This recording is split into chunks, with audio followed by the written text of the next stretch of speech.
Let's go into why community. So we talked about what it is. You've touched on this a little bit, but why would a company want to offer a community, and should every company do it?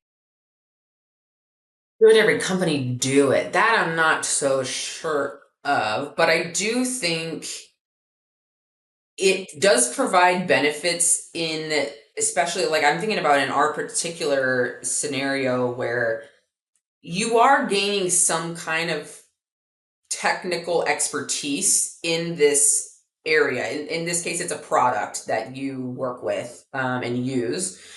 And I do think that's where these communities do really make a lot of sense, is where there's an opportunity for learning that is occurring and motivation to learn is involved. So you could translate that even to something like Fitbit, where they have a pretty robust community, and it's Mm-hmm. all people who are they're interested in fitness. They want to know more about their stats. They want to know more about how can I reach my goals. There's a vested interest of everybody in that community around, you know, I want to learn more about this. And it's the same for our community. The products that people are using, they need to learn how to leverage them. They want to know more about what can they do? How can I do it better? How can I make my system, simpler? How can I get more out of it?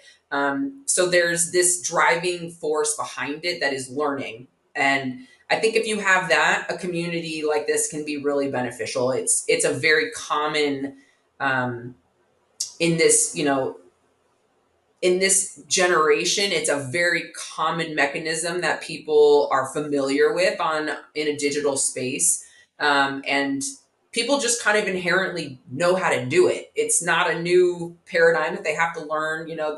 They know how a forum works, they know how chat works, they know how user groups work, and it's very intuitive for them. And it's just sort of the right amount of anonymous, but also knownness that you can jump in and you can contribute and you can ask a question, and you also are not putting yourself out there too much. We definitely hear from users sometimes they feel a little hesitant at first to kind of start contributing because they don't want to be wrong, they don't want to ask a dumb question, and generally you always hear from users like, yeah, just ask. That's how everybody starts. You just jump in and you start conversing, and then you become part of the community, and then it just kind of grows exponentially from there in terms of what you get out of it is based on what you put into it.